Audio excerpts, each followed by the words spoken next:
One guy says he has a philosophy he lives by. He says it ain't worth a damn, but he says neither is his life. He also says he'd be glad to share it with you if you like.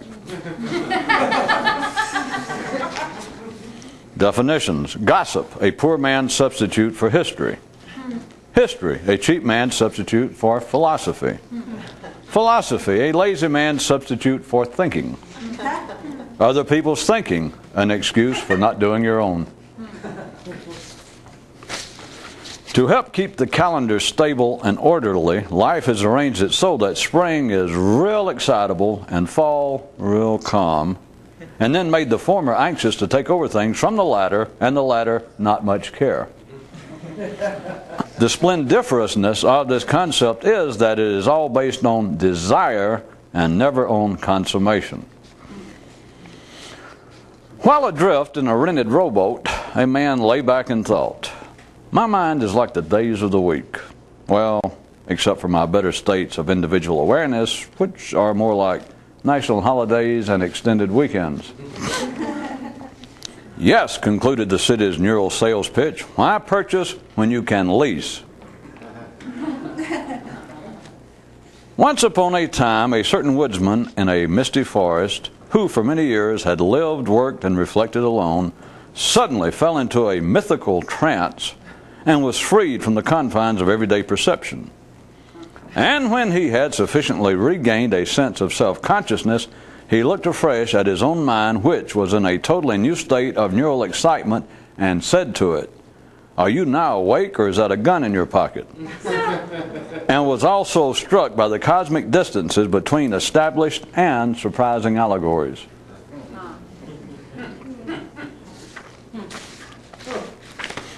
A man in the audience stood and made this declaration: "Man is the only creature who will destroy his own self from within," only to be followed by a voice which asked, "What about cheap tape recorders?" And the first man seemed momentarily thrown out at second base, but recovered quickly enough to counter and respond, "Ah, but you have raised a spurious. Ah, but you have raised a spurious. Ah, but you have raised a spurious." And some in the crowd got the point more than, and some in the crowd got the point more than. Just like you do now, right? And now some history updating. Empires fall not from external pressure, but from internal habit. How's by you? Feeling a bit shaky, are we? Two guys talking. First guy says, "Why are actors portraying serious human emotions so funny?" And no one says, "'Cause they're doing an imitation of an imitation." And they both gave a sincere, heartless, ha ha.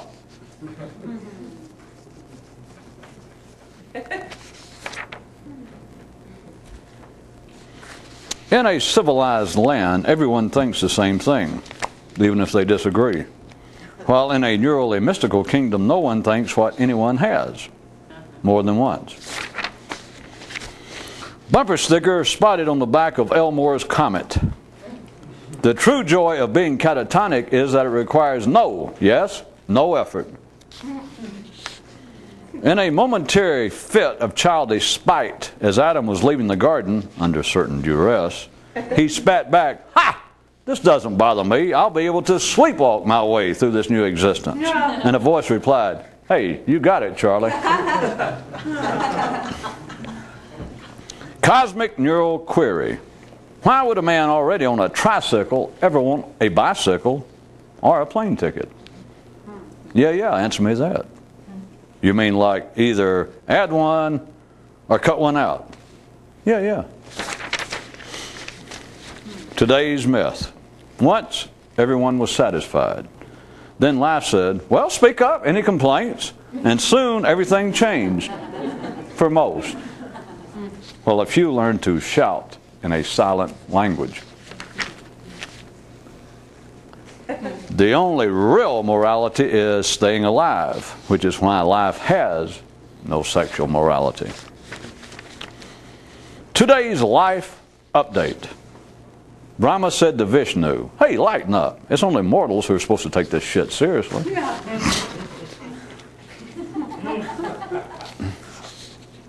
And people wonder, where is the new Hindu humor coming from?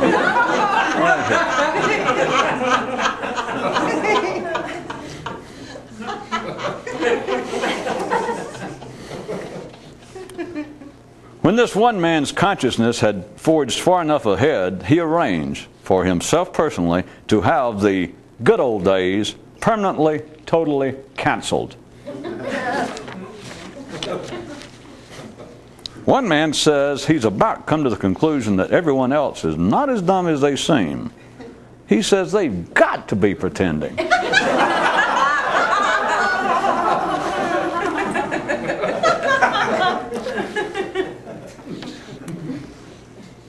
One man who always seemed to be thinking and speaking on a level other than the apparent one finally gave himself the nickname Metaphor Man, but adds that he may not mean that literally. To simple minds, explanations either explain things or they don't. To a more complex awareness, it's much simpler than all of that. According to a dictionary discovered in an abandoned spaceship, some creature somewhere defined the mystic as a would-be candidate for political office who realizes that in a fair election he'd get fewer votes than Attila's social secretary and thus makes other plans. Well, I started to say fewer votes than Nero's fire inspector, but I didn't.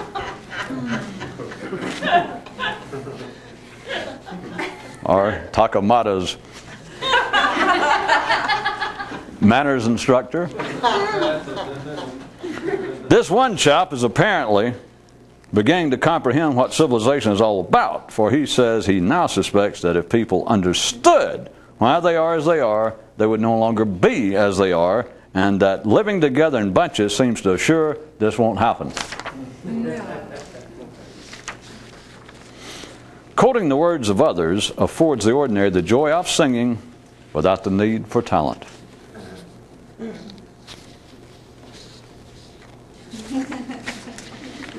If the true mystical experience is one day suddenly looking around and thinking, well, I'll be damned, the religious version is following this up with comments such as, I had no idea that such and such was so, and so on.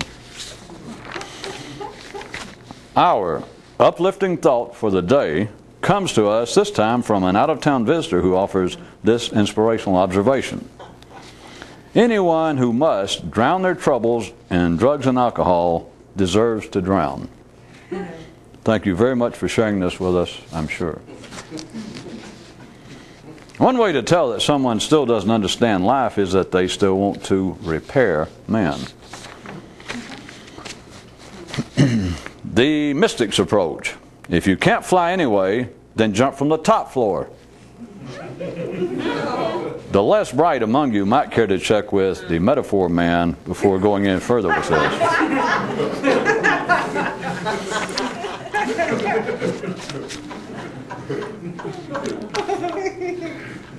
Notice too, traducers of verbosity. The only way that civilization can stay afloat is by everybody talking about it. The absolute worst insults and criticisms you can level at any aspect of human behavior are both deserved and totally unfounded. The mind needs assurance, consciousness, nourishment. Criticism can be of value only under one condition, if it takes place in the mind of some mystic regarding his own unmystical characteristics. Okay, a wrap on this particular subject for the night. All talk about human behavior is useless, but necessary.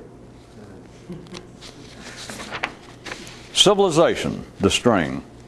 Everyone's mind, the yo-yo. Advanced version. Collective thought, the string. Your mind, the yo-yo.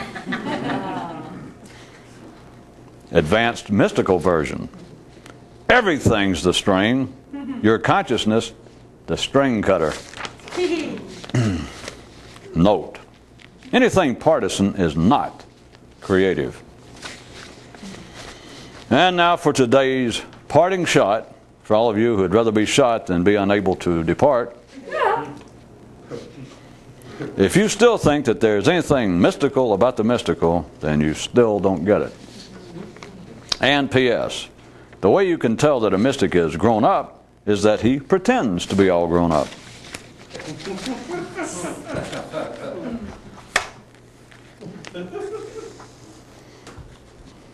How is it so easy,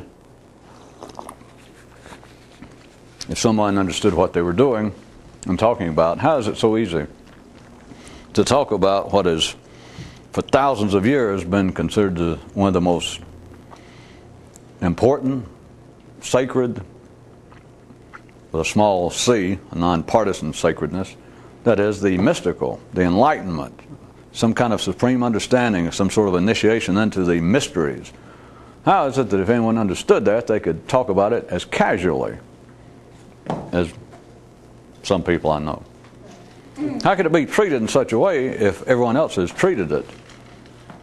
Even those not involved will treat it with a certain kind of intellectual reverence, even from a historical view. So how is it that you could, not being critical, but you could just in an offhand manner, talk about the world's great spiritual heroes? Forget anybody can laugh at the Napoleons and the Hannibals and the Attilas and the Genghises. But that's easy enough. The mundane, the secular people. But even being non-religious, to have any idea of there being any importance to life when you get into the areas above street level. And it can be a little less than the academic, literal idea of the mystical. It can be such things as human emotion, love, concern for your fellow man, charity. All of that, if you see it in a certain way, though, being singular with man is also singular with man's intellect. And to be able to talk about it casually is not necessarily an affront to the mystical, because there would be no mystical if man couldn't talk to start with. There would be no civilization if man did not talk. And rather than the kind of comments that I may be referring to, how about just the everyday observations throughout history of humanity's activities? It is very easy, and can pass for being intelligent observation, to criticize the excessive verbosity of man. We could say that man is being driven by or run by some great organization instead of Barnum and Bailey, for you circus fans, the great firm of P&S, Palaver and Screed. That it would be very easy to say that people talk too much, but then it's even easier and would apparently get closer to having some intellectual validity to get specific and to pick out areas wherein talk is not only excessive but would appear to be useless. I tried to lay a few hints in the items tonight. The two guys talking, one of them says, "Why are actors portraying serious human emotion so funny?" I took a certain amount of liberty because people in the ordinary world do not consider that funny. But it's why you don't see many mystics in movie theaters or watching TV or reading books, because you can't, take the news item as it was, a piece of cheap fiction. That one guy says, "Why are actors portraying serious human emotion so funny?" Another guy says, "Well, that's easy. They're doing an imitation," which all acting is, "but they're doing an imitation of an imitation."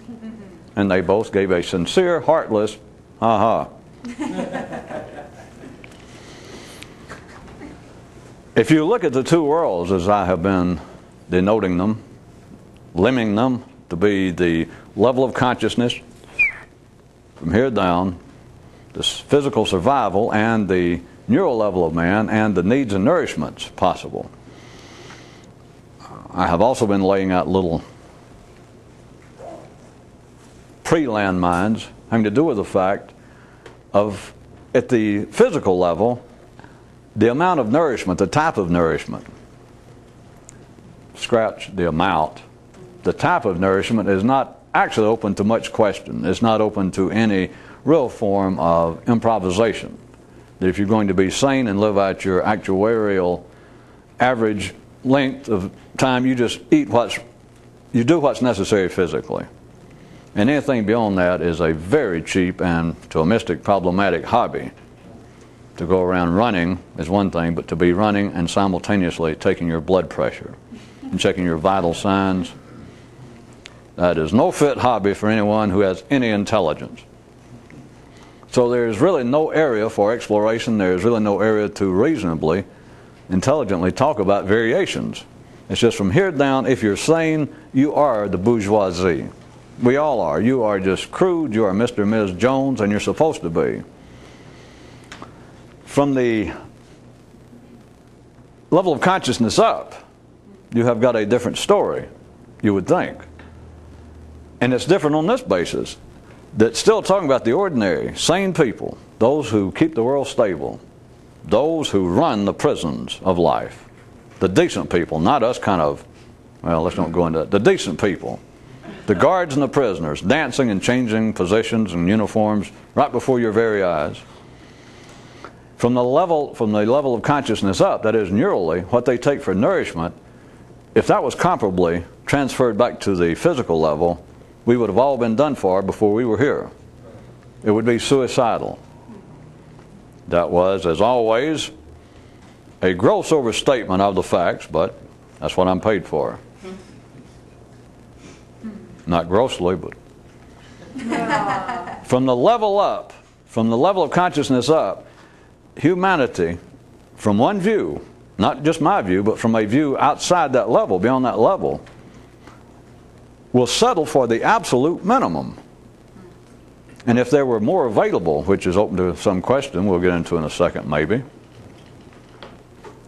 they will settle, even if there was more available, they will settle and damn near insist on just taking. If I may steal a line from whatever advertising agency helped put Miller Brewing Company back on the map, they will settle for light intellectual nourishment, which is what all forms, without it being derogatory necessarily, but all forms of popular entertainment. Even at the ordinary street level, at city level, you have had the intellectuals of life, which are damn sure not mystical or not transcendental thinkers, but even at that level, they have been continually critics of popular entertainment. That you had so-called philosophers back in the pre-Buddha days, back in pre-Grecian days, already attacking the games of the middle class, the populace, the kinds of circuses and the games that you had, what few thinkers you had then, already condemning it. It is condemnable on the basis that you could do better. But it is not condemnable on the basis that you don't have to. Which, for those of you that extremely enjoyed one element, said that all criticisms, that was not just a cheap verbal play on words, but every criticism, the worst insult that you can sit there and think of to direct, just anything that happens right now, anything you just heard on the news, that just suddenly go, here's a god-awful story. If you have a weak stomach, maybe you won't call off the TV, but here it is, we must report it. And they tell something and it strikes you, Jesus, God, people are worse off than I thought. This is horrible. All right. The worst insults, the worst criticism that you can think of to level at human behavior now, is both justified and totally unfounded. It is both. There is no other aspect of existence. There's no other aspect of existence on this planet that is open to same. Not if you're sane. There is nothing at the survival level. There's nothing at the level, there's no morality to staying alive. There's no morality amongst animals, if you want to look at it that way. What we have in common from the level of consciousness down, there is no morality. And that's not followed by some comment about, and it's a good thing you people got here because the God I worship believes in free love and wants you to give over your wife and your young comely daughters to me, which I throw that in on the basis that every time some ordinary person in the past has tried to point out or come up with an idea that being alive has no morality, that's never the end of it. It's always dash And that's in some way to try and support, if not nourish, his own sexual peccadillos, if not starvation. It's not that. Because I don't mean that there is no point. It's simply that there is no morality. Thus, if there is no morality, not just sexually, but there is no morality, period. The only morality that life understands from this level down, the only morality that your stomach understands, you individually, if you're sane, if it came to it. You don't want to talk about it, and people will not talk about it. Contrary, the more civilized you are, the more you'll insist it's otherwise. But the truth is, your stomach has no morality. And if you're just ordinary and sane, and most conditions being sort of in the middle, then if it was down to you and somebody else starving, you and a stranger, you may be a member of the International Red Cross or the International Brotherhood of Charitable People. But if it's down to you starving, you're out there on the desert, nobody's around, your priest or rabbi, your mama, or nobody can see what's going to go on, and there's one hamburger left, anything, a piece of shoe leather, and it's you and this other guy going after it, your stomach's going to say, whatever it takes. It won't even talk about it. Your stomach is going to tell your hand, kill the man, hit him, quick, do something, he's going to get it. So there is no morality. It's not just sexual, it is the morality of life is to live. But when you get to this level, I just want you to understand, you should be able to see that. No one who is sane, in the ordinary sense, thinks that it's immoral that dogs have sex without benefit of clergy. No. Nobody looks at a hippo and thinks, there is something, unchristian about an animal being not overweight when I look at gazelles and they seem so thin. There is no morality at that level. And it is not totally untoward to transfer that. Well, at any rate, you've got to know if you're sane. Most of us are not faced with it. It's not that you're ever going to have to fight to survive. It is just simply a fact, and it's not an excuse for any theory I have. Morality is staying alive. Once you see it, life's alive, then you understand it. There's no discussion. There's no attempt to exonerate any part of history. You see no use to condemn certain aspects of history or figures that pop up. There is no morality. Life marches on. Life trips here and there. In the midst of the parade, it has people that make rude noises, people that get in the way. Life eventually, I say eventually, very shortly, life doesn't even notice. Yeah. They're gone. I believe the correct term in mystical parlance is they be squooshed. Squooshed and forgot.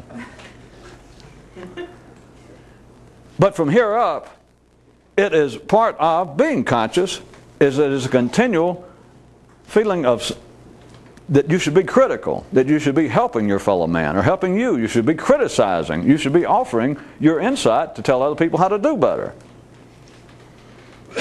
And it is absolutely natural to turn around. And I don't have to make up the subjects. The news is full of it. Just pick up a paper at random or turn on the TV and listen to news, and just every few minutes they'll say, here is a horrible story. And sure enough, you think, humans can't do that. And you know they can. So, here's the point. From here up, it is singular. This is not at the level of mere basic physical survival, which has no morality, and that no person with any walking around middle-class sanity condemns that. They will not truthfully condemn one person killing somebody else over food, if it came to it. It's pretty safe for me to say that now, even with ordinary people listening, because the circumstances do not arise so that it has to be proven. But if you have any intelligence still down in your below-level genetic consciousness, you know that's simply a fact. Mothers will kill to keep their kids alive. Fathers will. But the more civilized you become, the more you are made to deny that, which I'm getting to in a minute. That is part of the light nourishment intellectually of man, is to deny that which is true. And it's not quite that simple, but it's as you march along in life's parade.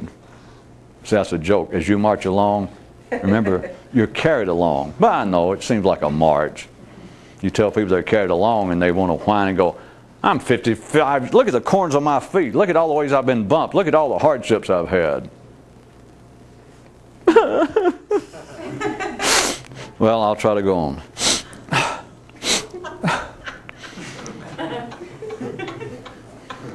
The parade. Why is it so enjoyable to feel sad? Why do people like to be actors and go, I want a sad part? God, that's frightening. It almost makes you feel human. Don't say that. Don't say it. You went too far as always. Inside the parade, you are constantly driven to criticize and insult the behavior going on. But you do not criticize the survival of the parade. But the more you are civilized, let's say you carry my allegory, the more you're in the forefront of the parade. You're still tied to everyone else. You can say, we're civilized, we're nothing like people who live, and you name some country that they're now engaged in some intertribal or interdenominational or trans-denominational, some kind of horrible warfare. You say, well, at least we're more civilized than that. Yeah, but you're in the same parade. But let's say that you are, as most of you I'm sure would like to believe, and probably are, at the forefront, more or less, of the general parade. Western world, civilized, cleaned up, marching along. You are forced to deny the reality of the parade from here down. And it's not just cut and dried. Because also, if you want to look at that, is even today, that is one of the unrecognized distinctions that life actually means when it has men mouth these verbal definitions between conservative, speaking politically, which is one of the easy ways to judge the external movement of the parade, between conservatives and liberals. Progressive and conservatives. Conservatives are still, this is all, is a continuing spectrum. It is not as discrete as it sounds verbally. But the conservatives are those who would be more inclined to agree that, hey, people are not as civilized as we say. That's why we need more restraints. That's why we need, they always say, to return to the morality of our forefathers. They always have to point backwards because there's nowhere else to point. You can't point forward and say, let's go up forward and be more moral, because as far as they're concerned, we're too immoral today. Things are falling apart. They are prone to have more of an awareness when their mouth moves of the genetic past, of the genetic reality of no morality, than the liberals are. And in a sense, the liberals are those that life is driven right up in the front of the parade also, but that they keep going, I know things are going to be better up the street. We're going to take a left turn up here, to carry on their allegorical spatial parlance. I'm sure the parade up here, things are going to get better. I just know it will if we'll just quit doing so-and-so. All of the criticism, any insult that you can hurl at human behavior now, not staying alive, but human behavior, is truly both justified and totally unfounded. It is both. That's for an ordinary person. I want you to consider the very weak nourishment that people will settle for. And for you advanced students, down there insist on. How about start with a good example, since I brought up sex and everyone likes to hear money discussed. No, I said sex. That's another cutoff point. You can tell what kind of audience you got. And you say, well, as examples I could either use sex or finances. And you can tell whether people are, let's say, past 35, but most of them holler finances. And you think, Jesus, I stepped into the old fart society or something. How about this? Here is a common, don't forget where we were. I'm trying to wrap a whole bunch of this up. The two guys talking about why is it that actors portraying. Now this is in quotation marks within the quote, remember. The guy says, why is it actors portraying serious human emotions? They're so funny. I wanted to say ridiculous, but he made me put funny. He said, well, ridiculous is overdoing it. Funny. No, the guy said, well, it's because he's doing imitation of an imitation. There is a common, I've even brought it up myself, but there is a common way that you could say that movie talk is really excessive. Because the kind of movie talk is people discussing emotions. And there's no way to discuss emotions. The way I brought it before was, it used to be the extreme, the supreme example was soap operas. Because it killed time. They've done it in fiction for years, but there it was right before your eyes. You didn't even have to bother to turn pages or buy a book. Just sit there and tone the box. And it'd be an hour show. And as far as the actual writing went, they could stretch it out forever because they could replay yesterday's dialogue, parts of it, or last week's or last year's. They could pull out some, and you just have one of the heroes or heroines stand there and look off, and they voice over talking about emotions, which literally, if you know anything, it's a farce. It's ridiculous. It doesn't happen. Except now you've heard it so much. It's not TV's fault and not soap opera's fault, but now it is part of civilization. It's part of the march. You've heard it so much that you do not stop and think. Now, if you're an ordinary person, you don't go, what the hell are they doing? What planet are they from? Of course, that'd be the critical way. The other way is to think, God, that's silly. And then you're left with finding a rental rowboat. In other words, you lose interest. But notice, the point is, quite ordinary, civilized people now will sit there at a movie or a TV and nod along.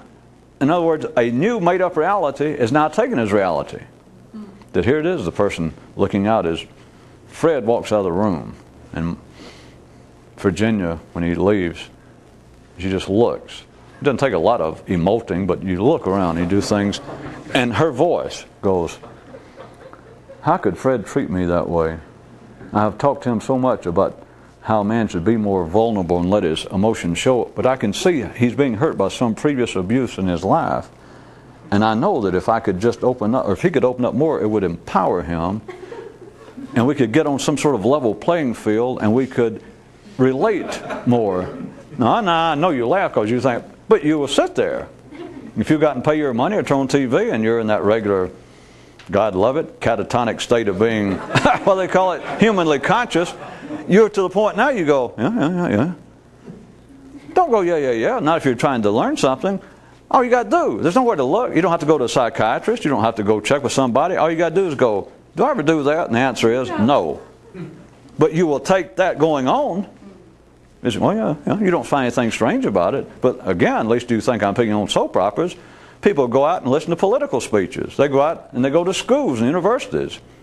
One of the great examples everyone loves, they will go to a religious institution and hear a man all dressed up in a funny suit like a woman go, God said, and people go, like it's even more important than what Virginia may say when Fred leaves the room. I mean, that was important, but now, that goes on every day. But once a week or once a year, you go to church, and this guy comes out and he says, I know what many of you are doing. You go, uh-oh. He goes, and I'm here to tell you, you mark my words, God said, and you go, uh-oh. Are you serious? Are you actually anywhere past just the routine catatonic dazed state? Remember, quoting the words of others gives the ordinary the joy of singing without any ability. You don't have to have talent, which is why people love, if you've never thought about it, they love to go into acting. They love to make speeches. Nowadays, I guess one of the better known examples is people love. I mean, now you see them interviewing little kids in school, elementary school, and say, what do you want to be when you grow up? And they say, an anchor person on the news. Yeah. Do you know why? As you sit there and you straighten papers and you read, today the president said, we have had just about enough of the Bosnians, and it sounds like they take it as being, And then they can lighten up and say, well, after the commercial we have, stay tuned, it's a touching human interest story that it's inspiring. And they straighten the paper. As long as you're quoting others, you don't have to think, but plus you get the sensation of being somebody while being nobody. Being human is the only form of cannibalism that passes for some kind of originality. Well, yes, I ate Shakespeare and digested him, and listen to this. And they open their mouth and say, blah, blah, and you go, God. But he just admitted, I am now going to do the soliloquy from the third scene of Hamlet. Speak the speech, I pray you. And you sit there, and he's already told you. You know what it is, and you'll think, and you'll leave, and you'll say, is that guy an actor? And you're saying more than that. You're saying, is he somebody? I mean, the depth of the feeling. What are you, crazy? That's a figure of speech. I know you're not crazy, but I'm showing that's the extent of your understanding about what life is, or that's the extent of what you demand for nourishment. And you can say, oh, that's just entertainment. all neural, see, I told you this years ago, all neural nourishment is entertainment. If it's not necessary to stay alive, it be entertainment. Well, yeah, but there are different forms, different levels. Yeah, two. The transcendental and everything else. And if that is too mystical, nourishment that requires that you initiated it and you make effort, that you have to hold your attention, you have to try and be more conscious. Okay, and what's the other kind? Everything else?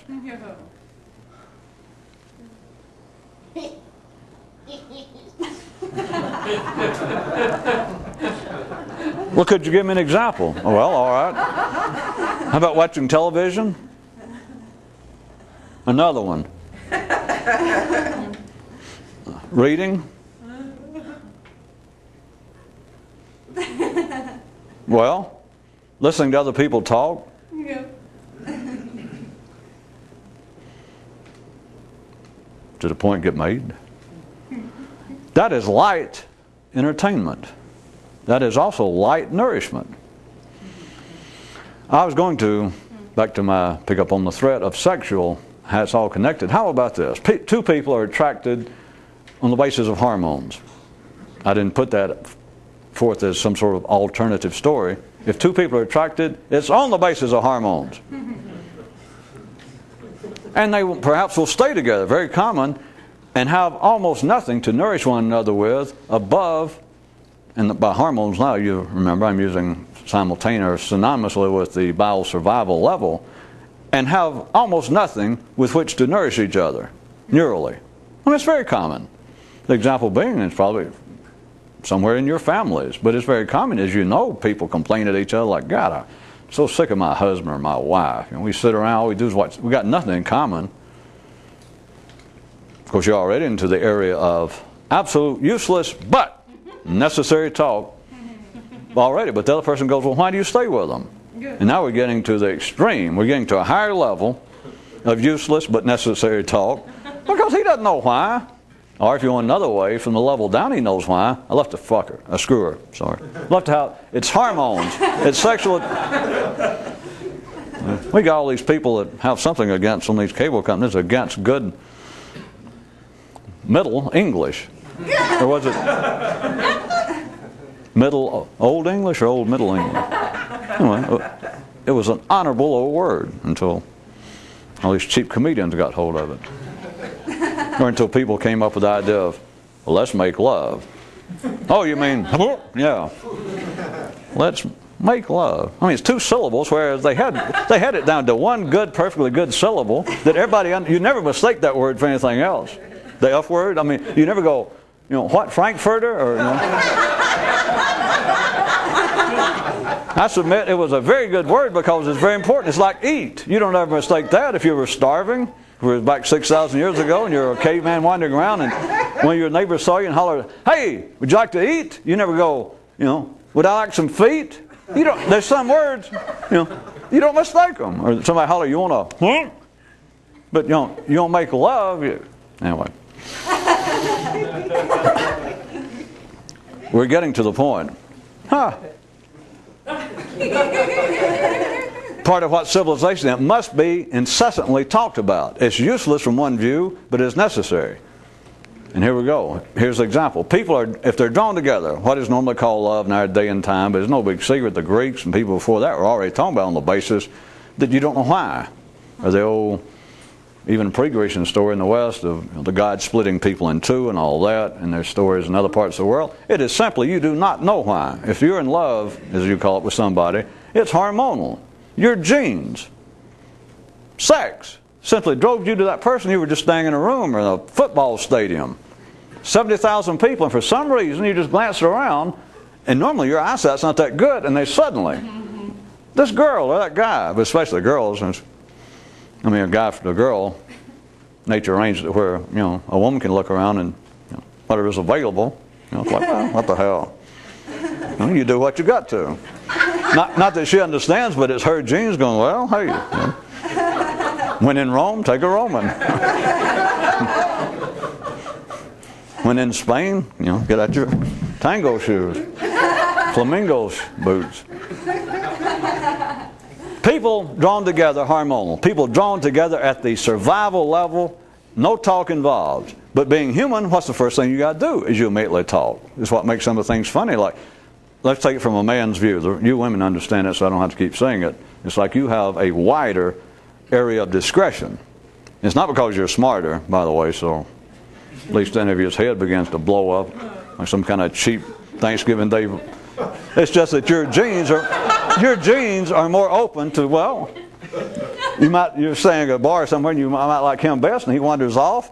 If it's a guy all night's been sitting there panning at this blonde or whatever he's attracted to, and he keeps working on her and she walks off with somebody else, he's prone to get drunk and get in a fight. Right? A woman, the guy that first as she looked around, she thought, well, he can have me if he wants me. And he seems to wander off, he disappears. She'll look around and go, well, he'll do. And if he wanders off, she'll go, well, all right.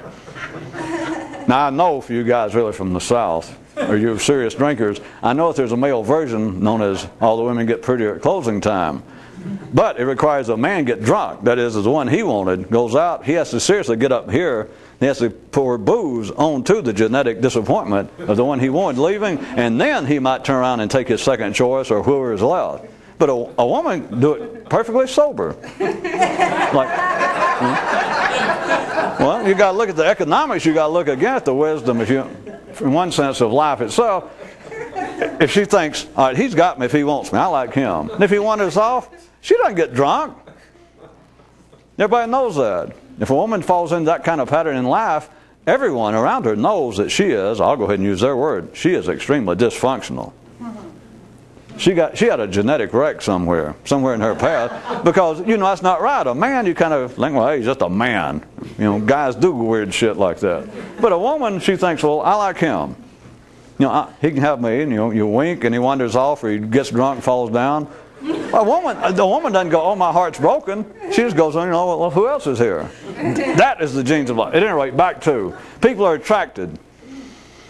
They immediately begin to talk. And what I was going to say is make something so funny is they're immediately attracted. So the guy comes up to this woman, and his genes brought in there. Anything beyond that is palaver. Anything beyond that is going to be exactly what it is. Talk, obviously. But it is going to be useless. It is going to fit what I had these two guys doing. It's going to be, in the nicest sense of the word, bullshit. Not because he intends it. It's all bullshit. But he has to go up in his genes. From here down, it is silent. You cannot make it talk. It does not talk. There is no morality. A man's genes suddenly want sex with this woman. So he goes up. And we're civilized. And so we must deal with talk. Although it's useless, but necessary. So the more civilized you are, you go up and you start this kind of stuff like, what's your sign? I won't even stop. Well, I can't resist. For a while, that was real popular with some people. I guess it still is. Astrology. And then from one view, you can go, come on, you can't believe that. Maybe they do, maybe they don't. And you can say, yeah, but if they do, it's useless. Yeah, but even if they don't, it's useless. What the hell does it mean? It's got nothing to do with his genes, wants to mate with her genes. That's it. Are you from around here? What are you drinking? Didn't I see you in court? Aren't you an attorney? It is all an imitation of an imitation. But will people settle for it? The point is, you've got to settle for it if you're ordinary. But then, not only can I say it's useless, now I assume you get the point. I was going to say that all political talk's useless. Don't lose the place now, but I'm going to go from what would seem to be a pretty specific individual extreme of people being attracted sexually. The talk, it's not an attack, it's not a criticism of life, and it's certainly no expose, and it's not going to be, for anybody that walked in off the street, it's not going to be followed up by me exposing some kind of personal sexual preference or weirdness I have, which you would normally think, if you're going to start using sexual things and point out some kind of discrepancy going on, then you always expect. Whereas nowadays, at least, it turned out that I would be a marriage counselor offering my new book to help this. Either that, or if I was a cult leader, you'd be in this thing about, morality is no good, back to the one I did originally, which covers it all. In fact, Buddha sent me here, his spirit, to test you people. All of you's got blonde-headed wives or girlfriends. Send them over to my cabin tonight. It's a mystical test. There's no point to this. It's simply a fact. And that ordinary minds can't see it. Whoever you're attracted to them on the basis of genetics. It is hormones. That's it. It's life staying alive. It's part of life's own incestuous relationship with itself, if you want to look at it that way. You had no choice. Then the point is there anything going on beyond that? And ordinarily, no. Just a minimal level, why it makes it so easy to attack it. Two, for me to pick it out in movies or real life. There's a guy going up and going, what's your sign? I can do all this, and you go, God, isn't that silly? Well, what are you going to say? If you're civilized, you've got to say something. If you're civilized, you have got to dance intellectually to some degree. Contrary with all would be if we were not civilized. And you simply walk up to the woman, your genes said you want her, and you grab her. The old caveman cartoon thing, you grab her and drag her out. And that's not it. That is not life as life intended it to be in man now. There are laws against it, amongst other things. But anyway, you know that's not what I mean. So it has to start. Your hormones drive you over to ask this woman to dance in the full allegorical sense of the word, including what you want to do. You may dance now, but what you're doing is dancing to get her in bed later. But to go up, you can't just go up and do that. You have to go up and say, would you like to dance? And of course, that's not enough. Then you've got to talk about where you're from. Have you ever been here before? What do you do for a living? You go on, and from one view you can say, well, that's ridiculous. Especially when you realize that it is. It's useless, except necessary. But then you can look at, not only that, I was going to pick out other areas, you can look at all political talk. It's absolutely useless. You can say that all religious talk is useless. Literally. You can say that all talk about morality and human behavior is useless. But it is useless on the basis that it's useless but necessary. And to be civilized, you have got to take it seriously. That is the ultimate form of it, is to take that, which is just point blank ridiculous. That is, there is a disjuncture between what's your sign and screwing. But it's necessary. There is a disjuncture between staying alive and being civilized. No. Regardless of what you said earlier, if I was actually out in a more uncivilized circumstance, and it was myself and another gentleman, another person, and we were starving, and we only found one piece of food, as you put it, I would not take it. I would at least share. I would offer to share. That's what you've got to say. But what's the basis of it? There is a disjuncture that cannot be taken into account. Put it to you another way. What if I suggested that the great mystical secret is actually no secret, that everybody knows what it is, but it's only people, let's say like you, that's got any interest in kind of bringing it out. And, you know, smashing that goddamn sword till it explodes, or you pull it out of the closet and say, by God, somebody look at this. And I'll go, we knew it, but you weren't supposed to say anything. Which is not literally true, in case it disturbs any of you. Which it should, because then you're left, if you followed, I've done it several times, you're left with, wait a minute, I spent my life trying to be a mystic or to be more awake or more conscious, and you insinuate that everybody else is already that way, and it's just us trying, the few of us on the planet trying to do it, it's not that way and everybody else is. It can sound like that, can it? Oh yeah, and I meant to say, oh no, that's not true.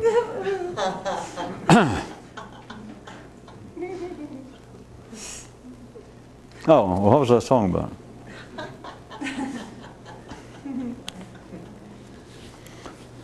You can say that all human conversation, in any of it other than just very idle chit-chat, all of it apparently has a purpose.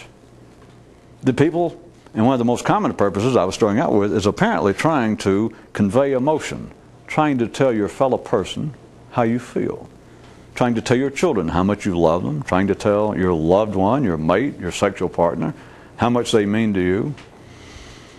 Away from that kind of circumstance, trying to stand around a bar at the office water cooler and someone saying, can you believe that new health bill that they're trying to put through Congress and what it's going to do with the kinds, well, the indirect ramifications, if I may say so, you mark my words, somewhere within the next 2 decades, what it's going to do to the Social Security Reserve Fund. And you go,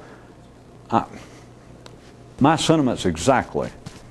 And you got no goddamn idea what you're talking about, and even if you do, what the hell does it matter? No. Whether you're concerned, what if you say, I am deeply concerned? Hey, it's your privilege. What if you say, why don't you guys shut up? Let's talk about something important like women or baseball.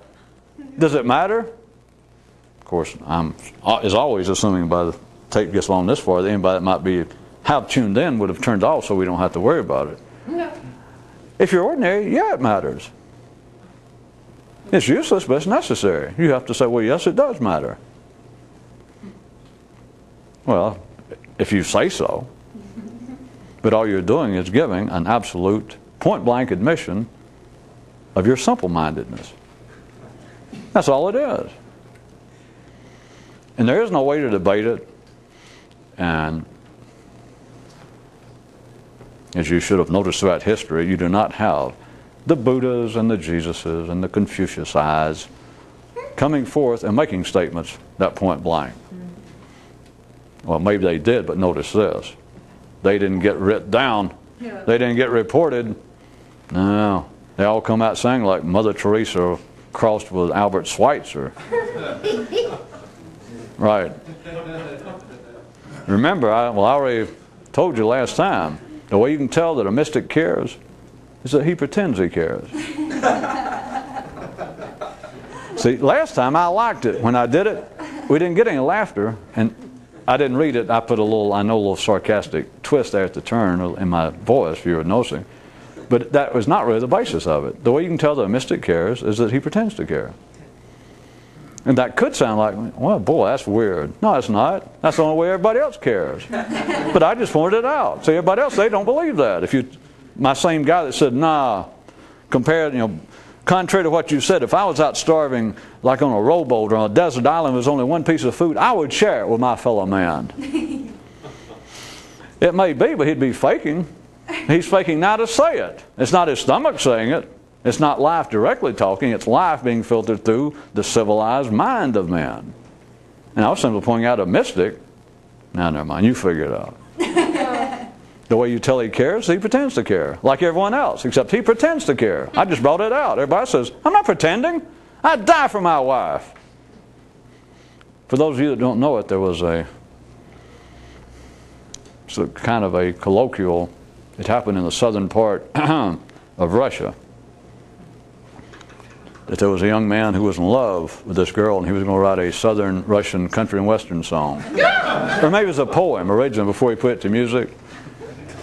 And he sent this note over that told her that he'd been admiring her. It says, for you, my darling, I would climb the highest mountain. I would forge the deepest rivers. I would weather the greatest storms of life. I would walk through a barren desert. I would crawl on my knees through broken glass, and I'll be able to see you Friday if it doesn't rain. That is the difference. If you followed it, there was a point. That is the difference. Me saying the way you can tell a mystic cares is that he pretends to care. Everyone else pretends to care, but they'll deny it. No. No, I care. Oh, yes, I care. I do care a lot if it doesn't rain on Friday. I care a lot. I love you, my darling. I'd do anything for you. You'd do anything for somebody that life tells you to do. A mystic knows it. Everybody else goes, no. They're not supposed to know it. You understand? It would fall apart. Because what if the secret?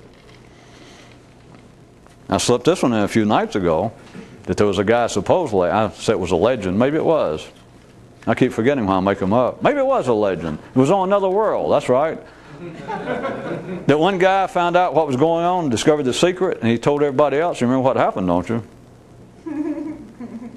Well, it did not fit the category of good news. No one else understands that they are eating light nourishment. No one else understands that they're pretending. No one understands that they're acting. That's why it's funny. Remember? The guy said, why is it in movies? They didn't say it, but you understand. He said, why is it that actors portraying serious human emotions are so funny? And the guy said, because they're doing an imitation of an imitation. What's being civilized? It's pretending. It's doing an imitation of being civilized. Because there's no such thing as being civilized. They're surviving. And then on top of that, once you've got surviving down, you can be civilized. Once you've got surviving down, you can say, you can insist that you're charitable to a fault. But notice, you only have people who are well-fed, who are charitable, who say that they're charitable. You do not find poor people who are charitable. You do not find starving people. Don't say, well, that's self-evident, because if you get that good, you're going to wake up. Watch it. You do not find starving people out doing good work. They're out trying to eat. You do not find people who understand what life's about taking the pretension of civilization seriously. That's why I keep picking on seriousness. It's not that you can just stop being, but you can understand that it's a fake job. For those of you that didn't like, I gave you one about a guy that finally they made him go to work in a full body, quote, massage parlor on the wrong side of town. I know there's a lot of people that did that. This the third time, and you kept trying to think what. It was to teach him a lesson. See, he was the guy, you see, you already forgotten. He was the guy that told everybody the secret.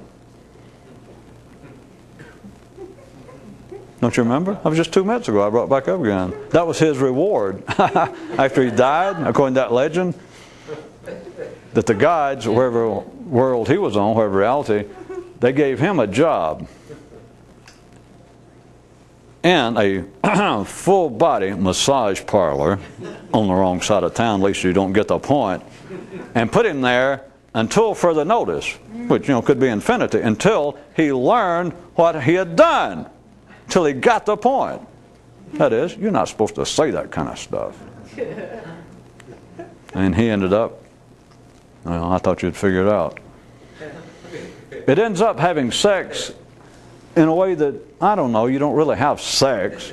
You sort of have sex. It's like being civilized is you're sort of alive. I mean, you're as live as anybody, but the pretend part, you take it seriously.